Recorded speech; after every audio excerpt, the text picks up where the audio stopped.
He has worked beside us since 1995,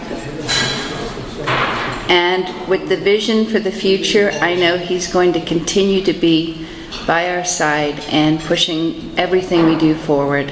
So it is with really great pleasure. Please welcome Dr. Robert Tyer Jones IV.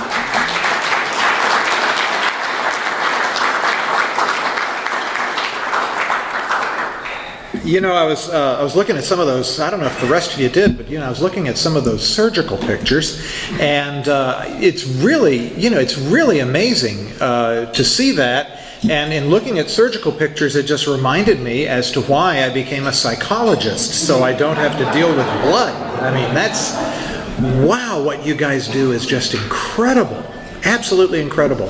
And my wife, who's a nurse, pointed out to me, she said, this thing that looks like a patch that's like this long on the screen is probably like that. I mean, just amazing what you all do. It is, as always, wonderful to be here tonight. Those of you that have been here in past years have heard me talk about my grandfather before, and I want to do something slightly different tonight. I want to talk to you a little bit about who my grandfather was, because he is, in many ways, one of the main reasons we're here.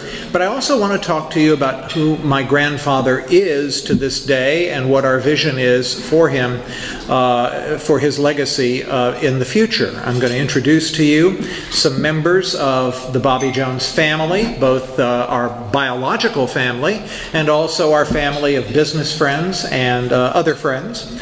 And so that's kind of my goal over the next 5 or 6 minutes. So we'll see how fast I can talk.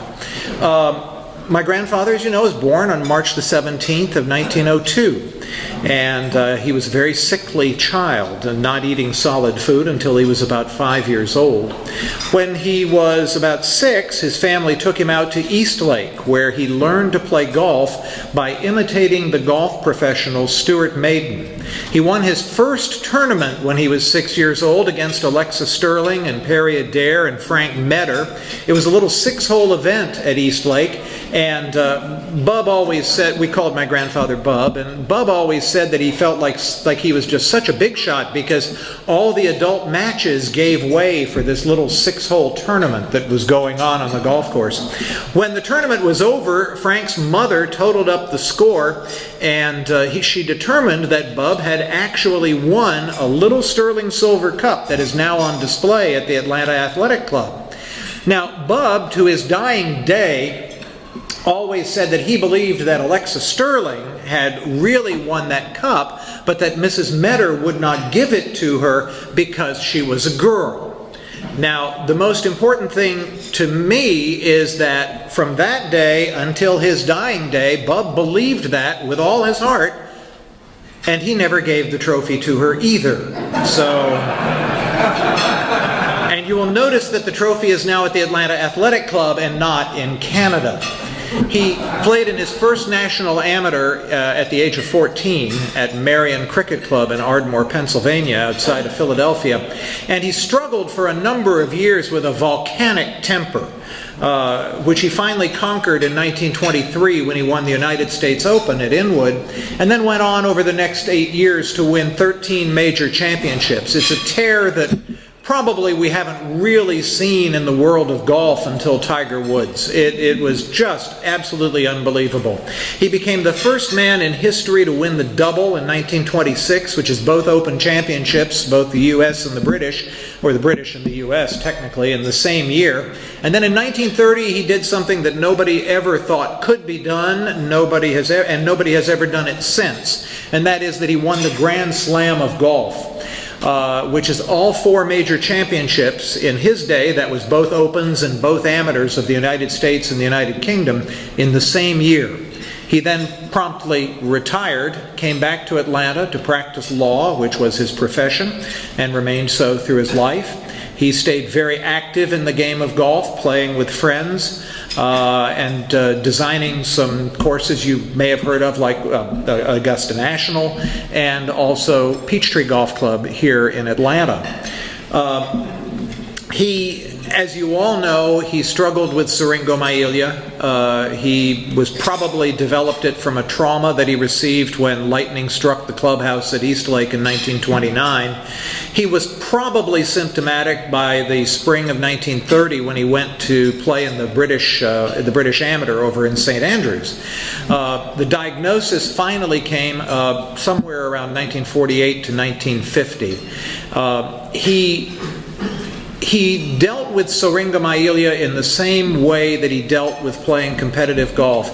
He took it one day at a time, one shot at a time, and just never really complained about it. People have often said to me, well, what was he like at home? Would he talk about it at home? And the answer was no, he really wouldn't. My grandfather was a very present-focused man, and that guided his life. He lived with a certain amount of grace, grace that I've rarely encountered in my life. And he died very peacefully at his home in Atlanta in December the 18th of 1971, surrounded by his family. His legacy continues in a number of ways, and that is something that we are very proud of as a family. We are extremely proud of our association with the Chiari and Syringomyelia Foundation, even though it took us all probably a certain amount of time to learn how to say that fast. We also have been very proud of our association with Emory University and the Robert T. Jones Jr. program that has developed there, that is really quite remarkable. And we've done quite a bit over the last 6-7 months or so, last year really, to develop develop the Jones legacy in a slightly different way. Just this last week, we founded our own charitable foundation, the Bobby Jones Foundation, and I will introduce our executive director here in just a second. We are very, very proud of some of our commercial partners, and we hope between our foundation, the work we do with CSF and Emory, and the commercial ventures that we have, that we will be able to keep the Bobby Jones legacy where it belongs, at the forefront of the golf world for some time to come. This is an important thing because I'm the third from the youngest of my generation, and I'm going to be 61 this year, so we're really looking forward to have something to hand on to the next generation. So I do want to do a little bit tonight about introducing a family member and also some other family members in other ways, and we're going to start that out now. My grandfather had 3 children. The oldest was Clara, then my dad, and then the youngest was my Aunt Mary Ellen. And Clara's grandson is here tonight, Robert Jones Black. Robert, stand up so people can see you.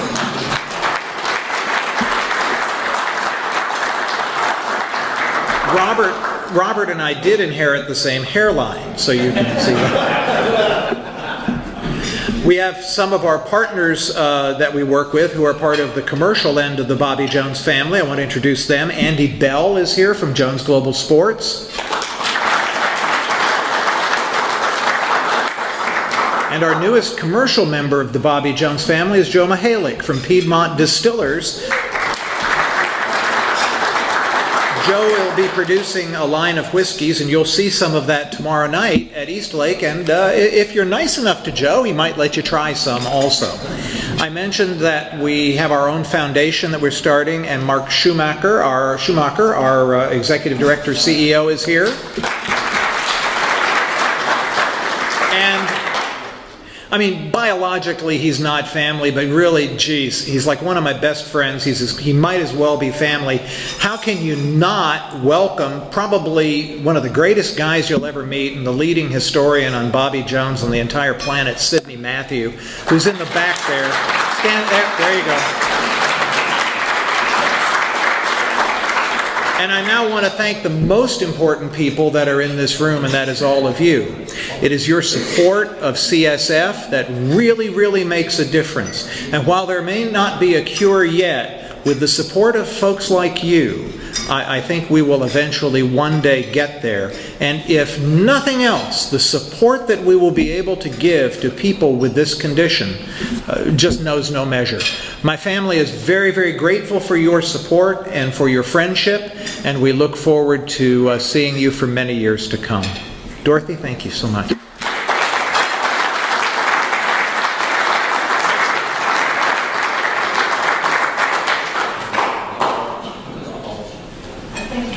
Okay. Bob just asked me to say something.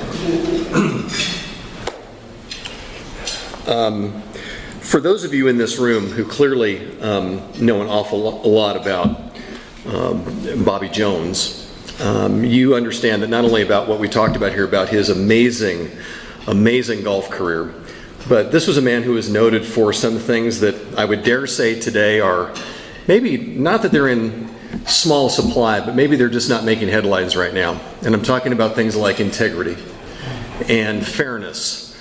Those of you that recall the stories about Rule 18 and the fact that Bobby Jones called a penalty on himself, and it cost him a golf tournament. I mean, this is a rare person. So I would just say to you, as a very proud person standing here to be able to say that I've been asked to lead this Bobby Jones Foundation, I would just tell you that this world right now needs Bobby Jones. And it's going to be my job and the job of this foundation to not only raise money to, of course, continue the great work with partners like CSF, but to really bring forward those wonderful values and have those be at the forefront. So that's a phrase you're going to be hearing a lot in the coming months as we spool up this foundation, is that this world, our communities, we need Bobby Jones. And we're going to be bringing Bobby Jones to this world. So you'll be hearing more about that. Thank you for this moment to talk about this, and it's just wonderful to be a part of this family. Thank you.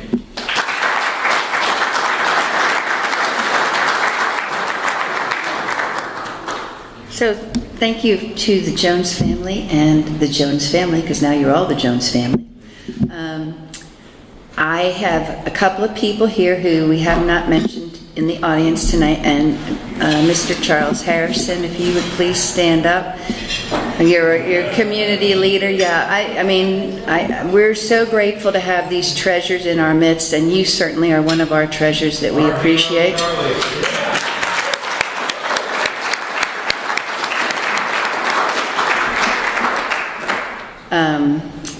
And I have another treasure in the room that I'm bringing up here, Dr. Linton Hopkins.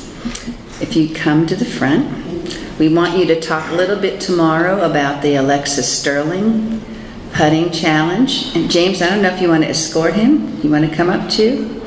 So James Watson is a Bobby Jones scholar, and they're going to tell you a little bit about the $10,000 putt tomorrow.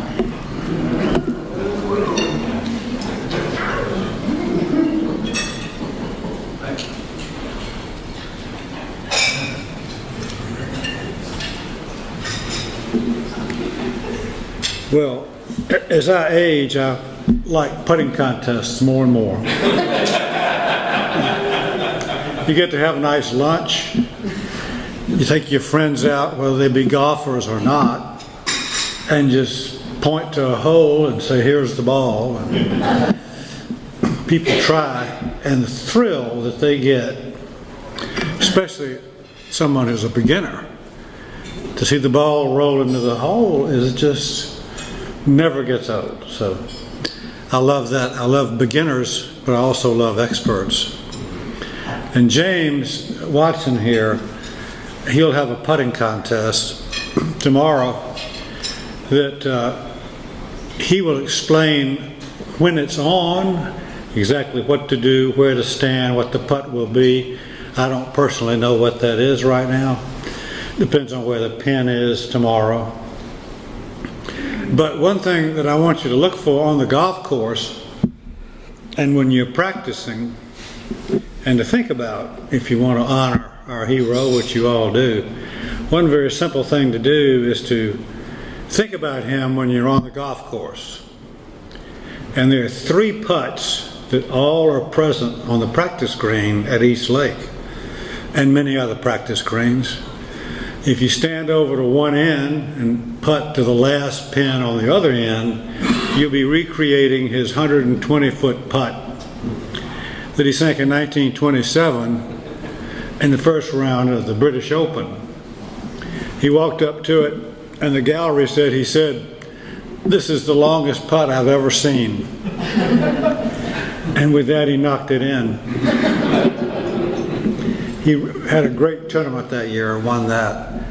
The next important one was in 1929. This was the hardest one and the most pressure for him. because it was in the U.S. Open at Winged Foot. And he was everybody's darling. Everybody knew he was going to win. I don't think the Grand Slam had been talked about much, but it was just the year before. And he blew a lead in the last round, a 6-stroke lead by losing shots just in the last 5 or 6 holes. And so he came to the 18th green needing to make a 12-foot downhill, left to right, fast as glass putt. Which, by the way, professionals go back to that place and try to make that putt, and I don't know, Sydney may know how many people have made it, but most people don't make that putt. You'll see that especially on the 4th green at East Lake, but also in the putting contest. One reason I have not been barred from playing golf at East Lake, but I never get in front of anybody, because when I get to one of Bobby Jones' putts, I say, could we just have a minute here and put a ball down and try to make this 12-foot putt? But O.B. Keeler said, and Grantland Rice, great sports writer, says the greatest putt ever made. O.B. said that the crowd was too thick, he couldn't see it, so he got down on his knees. He heard the click of the Calamity Jane on the ball, and then he heard a bell somewhere in the distance, total silence, and then a groan of this huge gallery, so he knew he'd missed it, had lost the U.S. Open. And then a great cheer as it finally fell in the cup. And he went on and won the playoff the next day by 20-something strokes. And that led, according to O.B., to the Grand Slam. Had he blown that U.S. Open, according to O.B. Keeler, he didn't think he could pull it together and launch that amazing year of 1930. So that's the second putt. The third putt, which James can show you on any green and is on the practice green, is a 40-foot uphill putt. Go down to the lake, putt up to the top. If you find a place where it breaks to the right, that's a 40-foot putt that he sank in his last U.S. Open at Interlaken in Minnesota to win the U.S. Open. He said it was 115 degrees. He said he was bleary-eyed, exhausted. He could see it. He just hit it, and the ball went in. The crowd went crazy.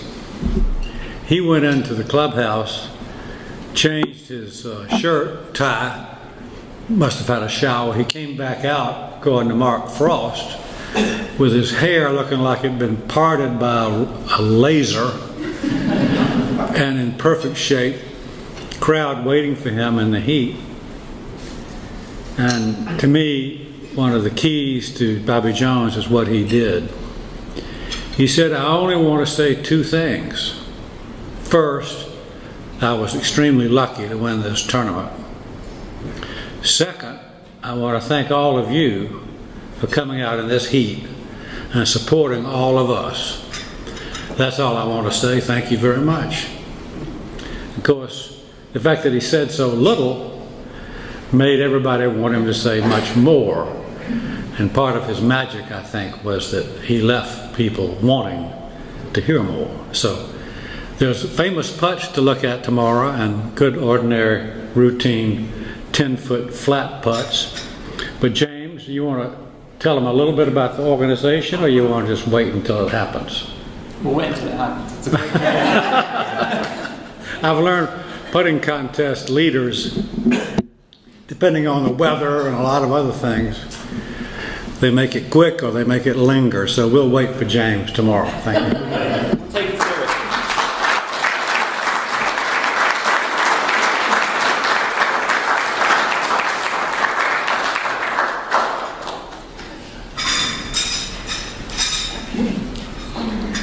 So aren't they treasures, really? I hope the next generation learns how to appreciate all this, like what we've been blessed with tonight. So we have good friends, good food, good company, good spirit. And I hope tomorrow all of you really do. I think that's great, Lynn. Let's think about Bobby Jones when you're walking up those beautiful fairways. And we're walking in a legend's footsteps, right? So have an amazing day tomorrow. We still have the silent auction if anybody wants to bid on any of those really nice bags, because I would really not like to take them back to New York. So, hint, hint. If we can get rid of some of the big stuff, that would be fabulous. We're not going to continue it tomorrow because mostly everybody's here tonight. There are only a few golfers, so we felt like rather than repack it up, and we're going to be short and enjoy our Tennessee whiskey and bourbon tomorrow. So if you please take a last look at any of the items. It's a great way to support the organization and take something home for yourself as a memory. So thank you so much. Enjoy the rest of your night and have a good night.